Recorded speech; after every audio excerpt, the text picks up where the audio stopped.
Hello! పిల్లలు, మనవలు వచ్చి కూర్చోండి. ఈ 'భట్టి విక్రమార్క' కథ తర్వాయి భాగం మళ్ళీ చెప్పుకుందాం. ఇలా ఎప్పుడైతే ఈ పద్మావతి ఆ రాజకుమారుడికి ఆహ్, ఒక వంటకం చేసి, ఆ వంటకాన్ని నీ స్నేహితుడైన ప్రజ్ఞాసాధనుడికి పెట్టు, అతని యోగక్షేమాలు అడిగానని చెప్పు అని చెప్పి ఏదో అతనికిచ్చి పంపించినట్లుగా అలా పంపించింది రాజకుమారుడికిచ్చి. ఇచ్చి పంపిస్తే అతను ఆహ్, నిష్కపటమైన మనిషి ఈయన రాజకుమారుడు. ఈయనకి ఏవి మాయలు, మర్మాలు తెలియవు.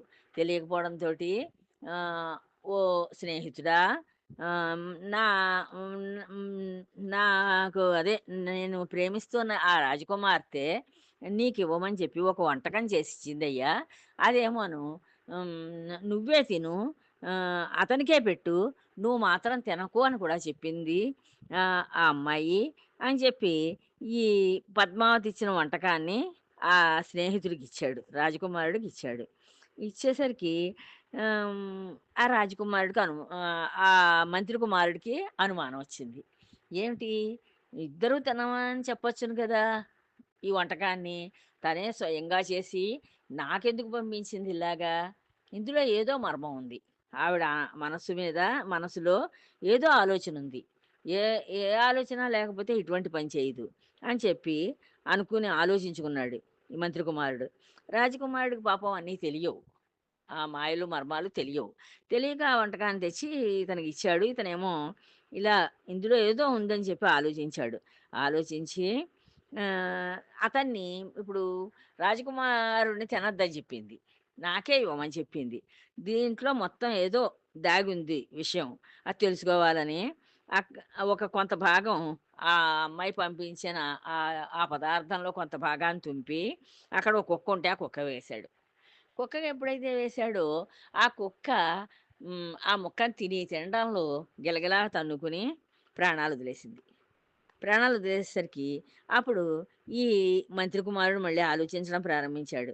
ఏమిటి, ఈ పద్మావతి ఇలా ఎందుకు చేసింది? ఇందులో విషం కలిపి ఎందుకు పెట్టింది? అని చెప్పి ఆలోచించి ఆవిడేం చెప్పాడంటే, "నువ్వు ఈ ఆవిడ పంపిన గుర్తులన్నింటిని నేను గ్రహించి చెప్పాను" అని చెప్పావు నువ్వు ఆ అమ్మాయికి.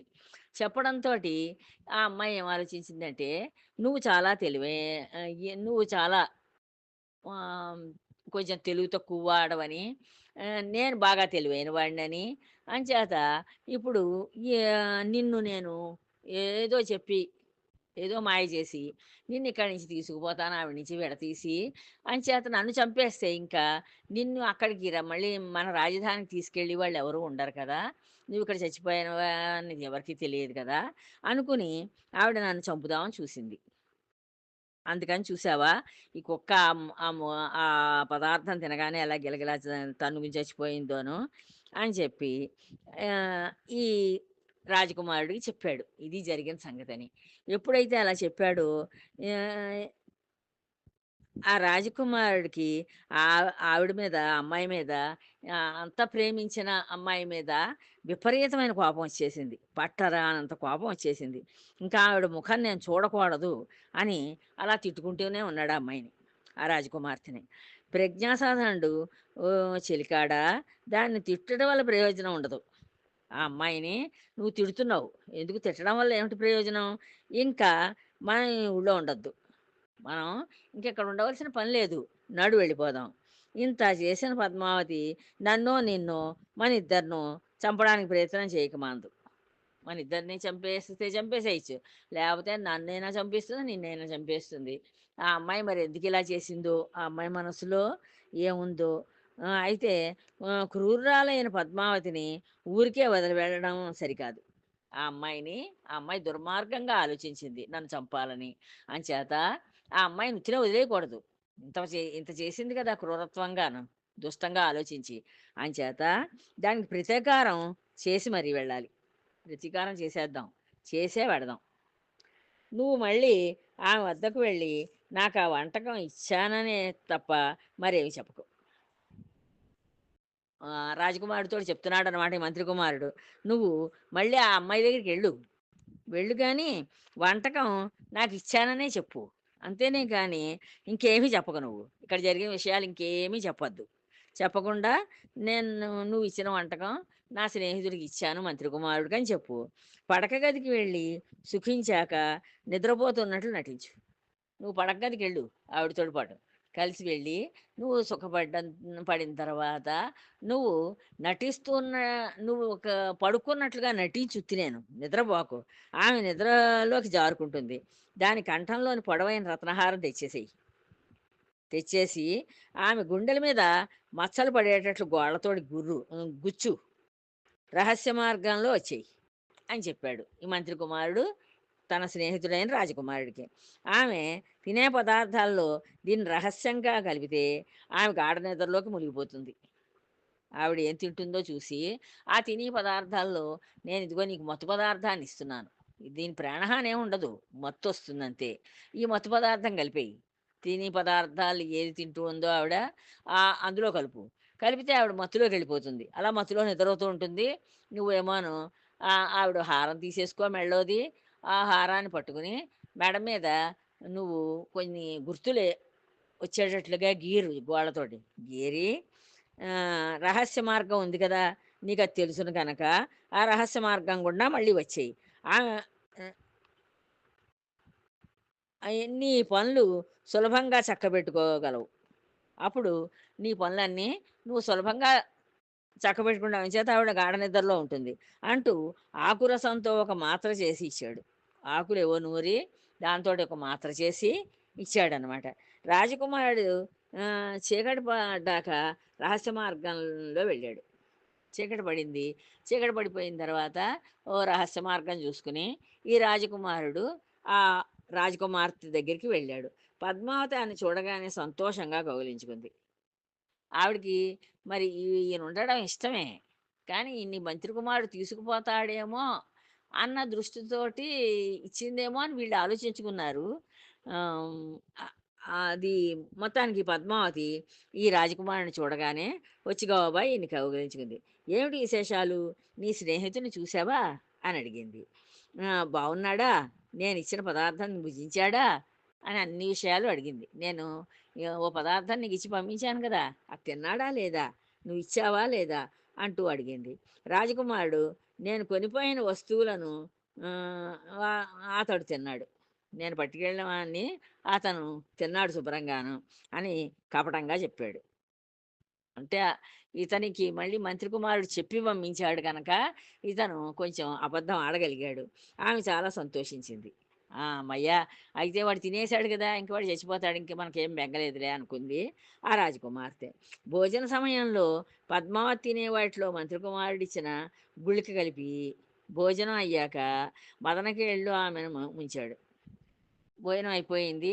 ఆ అమ్మాయేమో ఆ భోజన పదార్థాల్లో ఈ ఆకుతోటి చేసిన గుళికేదో ఇచ్చాడు కదా! ఈ మంత్రి కుమారుడు అది కలిపేశాడు. అది తినేసింది ఆ అమ్మాయి. తినేసాక హాయిగా ఇద్దరూ సుఖపడ్డారు. అయిపోయిన తర్వాత ఆహ్, మాత్ర మహిమ వల్ల ఆమె అలసి గాఢ నిద్రలో మునిగిపోయింది. ఈ మాత్ర తినడం వల్ల, ఈ ఆకులతోటి చేసిన మాత్ర తినడం వల్ల ఆ అమ్మాయి అలసిపోయింది. గాఢ నిద్రలోకెళ్ళిపోయింది. రాజకుమారుడు, మంత్రి కుమారుడు చెప్పినట్లే అన్నీ చేసి, ఆమె కంఠంలోని రత్నహారం తీసుకుని ప్రజ్ఞాసాధనుడి వద్దకి వచ్చేసాడు. ఈ మంత్రి కుమారుడి దగ్గరికి అతను ఎలా చెప్పాడో అలాగే చేసేసాడు. చేసి ఆవిడ మెడలో ఉన్న ఆహారం తీసుకుని ఇతని దగ్గరికొచ్చేసాడు. మర్నాడు ఉదయం మెలకువ వచ్చాక ప్రియుడు కనపడకుండా మెడలోని రత్నహారం మాయమైందంటూ పద్మావతి అయోమయంలో పడిపోయింది. ఈవిడికేమో ఈ పద్మావతికి మెడలో హారం కనిపించడం లేదు. ఈ ప్రియుడు కూడా మంచం మీద లేడు. ఇతను కనిపించడం లేదు. ఏంటి ఇలా వెళ్ళిపోయాడేమిటి? ఏమైందసలు? అని చెప్పి ఈ పద్మావతి అప్పుడు ఆలోచనలో పడింది. మిత్రులిద్దరూ పూలదాని ఇల్లు వదిలి ఆహ్, పూ ఊరి చివరకు పోయారు. వీళ్ళు ఇన్నాళ్ళు ఆ పూల కట్టి రాణి కూ రా ఈ రాజు కూతురికిచ్చే ఆ పూలమ్మ ఇంట్లో ఉన్నారు మకం. ఇప్పుడు అక్కడి నుంచి ఊరు చివరికెళ్ళిపోయారట. ఆ ఊరు చిగురికంట వెళ్ళిపోయారు ఆ అమ్మాయి ఇంట్లోంచి. తాను సన్యాసి వేషం ధరించి రాజకుమారుడికి శిష్యుడి వేషం కట్టాడు. ఈ మంత్రి కుమారుడేమో సన్యాసి వేషం వేసుకున్నట్ట. ఈ రాజకుమారుడికేమో శిష్యుడి వేషం వేశాడు. అంటే ఈ సన్యాసికి శిష్యుడిలాగా వేషం వేశాడు. తాను శతా శ్మశానంలో ఒక చెట్టు కింద తపస్సు చేస్తున్నట్లు నటించసాగాడు. ఈ మంత్రి కుమారుడు ఒక శ్మశానం చూసుకుని అక్కడ కూర్చుని ఏదో తపస్సు చేస్తున్నట్లుగా నాటకం ఆడుతున్నట్ట. శిష్యుడు గురువు ఆదేశించినట్లే రత్నహారం పట్టుకుని రాజధానిలోని ఒక షరాబుకి అమ్మజూపాడు. ఈ రత్నహారం పట్టుకుని రాజకుమారుడు వెళ్ళాడు. ఒక బంగారపు కొట్టు దగ్గరికి వెళ్ళి ఆ షరాబుకి ఇది అమ్ముతాను చూడమని చెప్పి ఇచ్చాడు ఈ హారాన్ని. అతను అతి విలువైన ఆ హారాన్ని చూశాడు. ఆ షరాబు అంటే ఆ కొట్టేజమాని ఈ మా రాజకుమారుడిచ్చిన ఈ హారాన్ని చూశాడు. ఈ హారం మరి రాజకుమార్తెది కదా! అది చాలా విలువైంది. అందులో ఉన్న రత్నాలవి చాలా ఖరీదైనవి. ఇవి సామాన్యుల దగ్గర ఉండవు. సామాన్యులు కొనుక్కోలేరు అంత విలువైన వస్తువుని. అంత గొప్ప హారం అది. ఈ వీడు చూస్తే ఒక సన్యాసి దగ్గర శిష్యుడంటే ఈ వీడు అలాగే ఏదో కాషాయంబరాలు అవి కట్టుకుని ఉన్నాడు. కాషాయ గుడ్డలు అవి కట్టుకుని ఉన్నాడు ఈ రాజకుమారుడు కూడాను. అంచేత వీడికి ఇంత విలువైన వస్తువు ఎలా వచ్చింది అని చెప్పి ఆ, వీడు ఓ దొంగలా కనిపిస్తున్నాడు నాకు. ఎక్కడో దొంగిలించి తెచ్చి అమ్మబోతున్నాడు. వీడు ఒక దొంగలా ఉన్నాడు. దొంగ అయి ఉంటాడు. అక్కడో దొంగిలించి తెచ్చాడు ఈ వస్తువుని. తెచ్చి నాకు అమ్ముదామని చూస్తున్నాడు. కొంటే నేరం మన మీదకి రావచ్చు. నేను కొన్నాననుకో, కొంటే నేను దొంగనంటారు. ఇప్పుడు వాళ్ళు ఆ వస్తువు గల వాళ్ళు. ఈ బెడత మనకెందుకు అనుకున్నాడు ఆ షరాబు. ఈ గొడవంతా నాకెందుకొచ్చింది అనవసరం గొడవ. ఇప్పుడు నన్ను దొంగ అంటారు అనుకుంటూ వాడిని రాజుకి అప్పగించాడు. వీడిని తీసుకెళ్ళి వాళ్ళ రాజుకి అప్పగించాడు. అక్కడున్న రాజుకి. ఈ ఈ రాజకుమారుడు ప్రేమించిన పిల్ల ఉందే, ఆ ఆ పిల్ల తండ్రికి అప్పగించాడు అక్కడున్న రాజుకి. రాజు ఆ హారాన్ని చూసి అది తాన తాను కుమార్తెకి చేయించిన దానిగా గుర్తించి, అది వీడికి ఎలా వచ్చింది? దొంగిలించాడా? అయితే చాలా నేర్పరి. ఆయన దొంగ అయ్యి ఉండాలి. అప్పుడు రాజు ఆలోచిస్తున్నాడనమాట. ఏమిటి? ఈ వస్తువు నేను నా కూతురుకు చేయించి పెట్టాను. మరి ఆయన రాజుగారికి కూడా చేయించాలి వస్తువు. అప్పుడు రాజుగారు ఈ పద్మావతి అంటే తన కూతురు దగ్గర హారం ఉందో లేదో ముందు చూసిరండి అని చెప్పి అంతఃపురానికి తన సేవకులను పంపించాడు. నేను ఆ పిల్ల చెప్పిందనమాట. నేను నిన్న రాత్రి ధరించాను ఆ హారాన్ని. పొద్దుటికి లేదు అని ఆమె భటుల ద్వారా వార్త పంపించింది. అప్పుడు రాజు అంటే ఈ ఈ వేరే రాజకుమారుడు నా దగ్గరికి వచ్చాడు అని చెప్పడానికి ఇంకా ఆవిడకి పెళ్ళవ్వలేదు. పెళ్లి కాని పిల్ల. అలాంటి పిల్ల మరి ఇంకో వేరే ఎవరో అబ్బాయి నా దగ్గరకొచ్చాడు అని ఏం చెప్తుంది? అని చెప్పడానికి ఇష్టం లేక తప్పు గనక ఆహ్, నేను రాత్రి మాత్రం పెట్టుకున్నాను ఆ వస్తువుని. కానీ పొద్దుటికి నా మెడలో లేదు అని చెప్పి ఆ భటులకి చెప్పేసి పంపించేసింది. అప్పుడు రాజు ఏమన్నాడంటే, "ఓరి! ఈ హారం నీకెక్కడిది? నిజం చెప్పు. లేకపోతే కఠిన శిక్ష" అని గద్దించాడు. గట్టిగా అరిచాడు ఈ రాజు. "ఒరేయ్! ఎక్కడి నుంచి తెచ్చావు ఈ హారాన్ని? సరిగ్గా చెప్పకపోయావంటే సమాధానం జాగ్రత్త నిన్నేం చేస్తానోను" అని చెప్పి ఆహ్, "నీకు కఠిన శిక్షే వేసేస్తాను" అని చెప్పి గద్దించాడు. నాకదేమీ తెలీదు. ఇగ ఈ రాజకుమారుడు కదా! ఈ మారువేషంలో ఉన్నాడిక్కడ. ఒక అదే మంత్రి కుమారుడికి ఒక శిష్యుడి కింద. అంచేత అతనేం చెప్పాడంటే, "నాకేం తెలీదండి. మా గురువుగారు నాకిచ్చి అమ్మమన్నారు. నాకో గురువున్నాడు. ఆ గురువేమో నన్ను 'ఒరేయ్! ఇది అమ్మి తీసుకురారా' అన్నాడు. 'మహాప్రభో' అని భయం నటించాడు. ఇత ఈ ఈ రాజకుమారుడు మహాప్రభు నాకేం తెలీదండి. మీరు నన్నడగొద్దు. మా గురువుగారు నాకిచ్చారు. ఆమె తీసుకురమ్మన్నారు అని చెప్పి భయపడుతూ ఉన్నట్టుగా భయం నటించాట. మా గురువుగారు శ్మశాన వాటికలో ఉంటారు.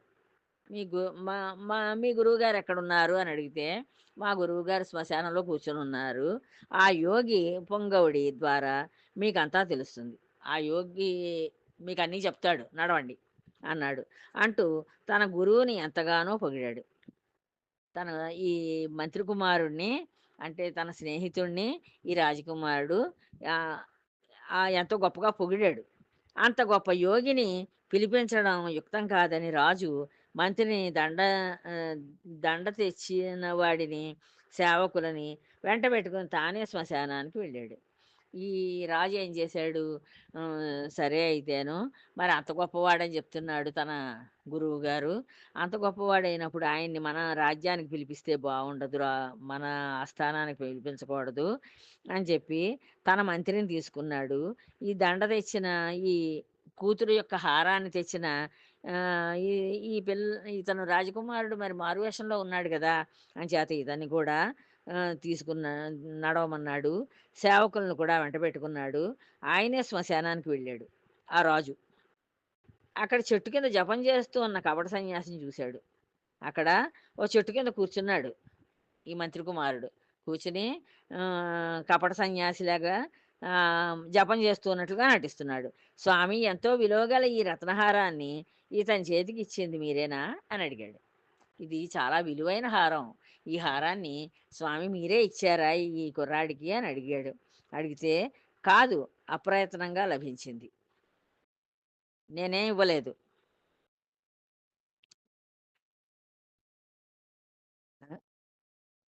అడిగాడు. సన్యాసి అతన్ని చూసి, "ఓ రాజా, ఇది నేను ఎక్కడి నుంచి తెచ్చింది కాదు. అప్రయత్నంగా లభించింది." అప్పుడు ఈ సన్యాసి చెప్పాడన్నమాట. సన్యాసి వేషంలో ఉన్న మంత్రి కుమారుడు చెప్పాడు, "ఓ రాజా, నేను ఎన్ ఎక్కడి నుంచి తేలేదు దీన్ని, ఈ హారాన్ని. ఇది నాకు అప్రయత్నంగా లభించింది. అంటే నేను ఏ ప్రయత్నం చేయకుండానే నాకు దొరికింది" అని చెప్పాడు.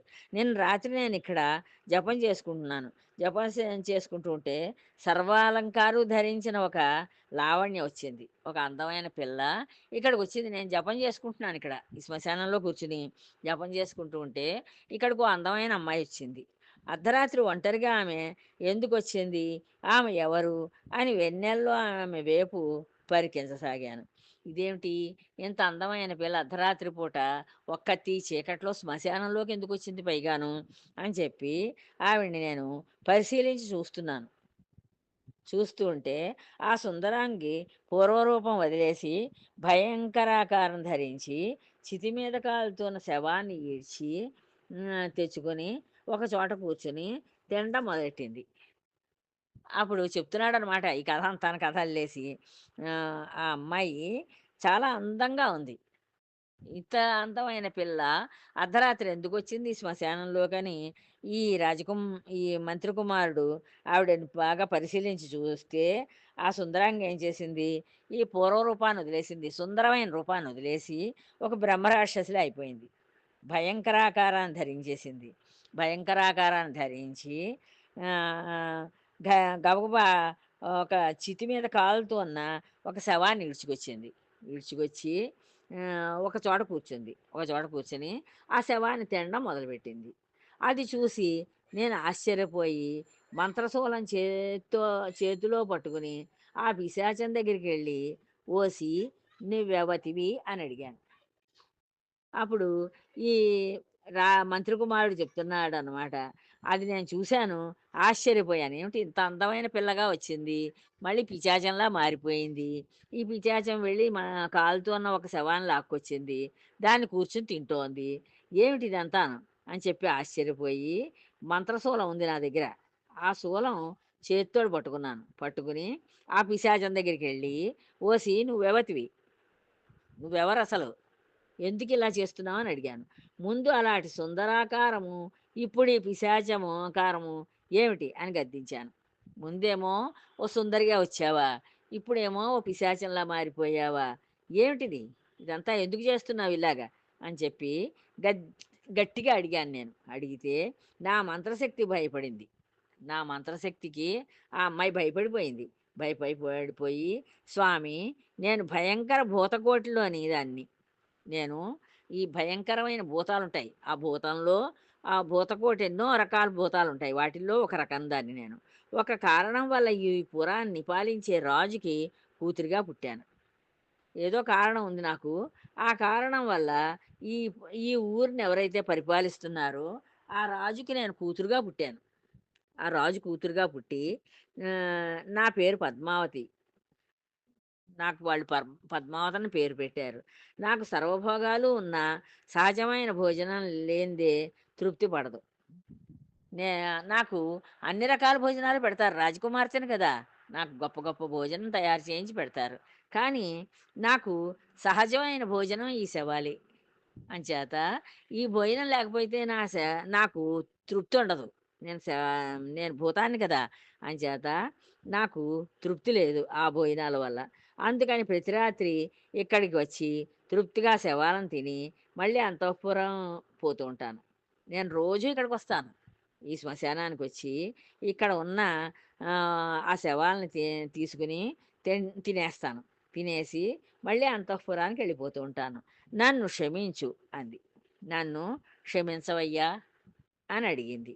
కానీ నేను దాని మాటలు నమ్మక నా శూలంతో దాని గుండెల మీద పొడిచాను. నేను దాని మాటలు నమ్మలేదు. ఓ మహారాజా! నేను ఆ పిశాచం చెప్పిన మాటలు ఏమీ నమ్మలేదు. నమ్మక నా చేతిలో శూలం ఉంది కదా! మంత్రశూలం. ఆ శూలంతోటి దాని గుండెల మీద పొడిచాను. దానికి గాయాలయ్యాయి. దాని గుండెల మీద గాయాలయ్యాయి. భూతమన్న మాట తప్ప మరేమీ నమ్మకపోవడం వల్ల నేనలా పొడిచాను. నేను అది భూతమనే అనుకున్నాను. ఇంక మిగతావి ఏం చెప్పినా అది నేను నమ్మలేదు. నమ్మకపోవడంతోటి దాన్నలా పొడిచాను. ఇది భూతం కదా! దీన్ని గాయపరచాలని చెప్పి దాన్ని గాయపరిచాను. అది గడసరి గడగడా వణికింది. అది గడగడా వణికిపోయింది. వణికిపోయి నా పాదాల మీద వాలి, నా అవ అపచారాలు మన్నించండి. నేను నిజమే చెప్పాను. నేను ఎన్నో అపచారాలు చేశాను మన్నించండి. హ్మ్. నేను నిజమే చెప్పాను మీకు. నన్ను కరుణించి ఈ రత్నహారం బహుమతిగా స్వీకరించి నన్ను వదిలెయ్యండి అని అది ఇచ్చిందనమాట. అది ఇచ్చిందని చెప్పాడిప్పుడు. ఆ భూతం ఇచ్చింది నాకు ఈ రత్నహారాన్ని ఇచ్చి, బహుమతిగా ఇచ్చింది. ఇచ్చి ఈ రత్నహారాన్ని తీసుకోండి మీరు. నన్నొదిలేసేయండి అని చెప్పి అది వేడుకుంది. ఆ వృత్తాంతం ఎవరికీ చెప్పకండి. ఈ వృత్తాంతం ఎవరికీ చెప్పకండి. ఇప్పుడు నేను మీకు చెప్పానే, ఈ వృత్తాంతాన్ని మాత్రం మీరెవరికీ చెప్పొద్దు అని చెప్పాడనమాట. అని వేడుకొంది. ఆ భూతం వేడుకుంది అని చెప్పాడు. తర్వాత కథ మళ్ళీ తర్వాత చెప్తానమ్మా ఉంటాను. జై శ్రీరామ్.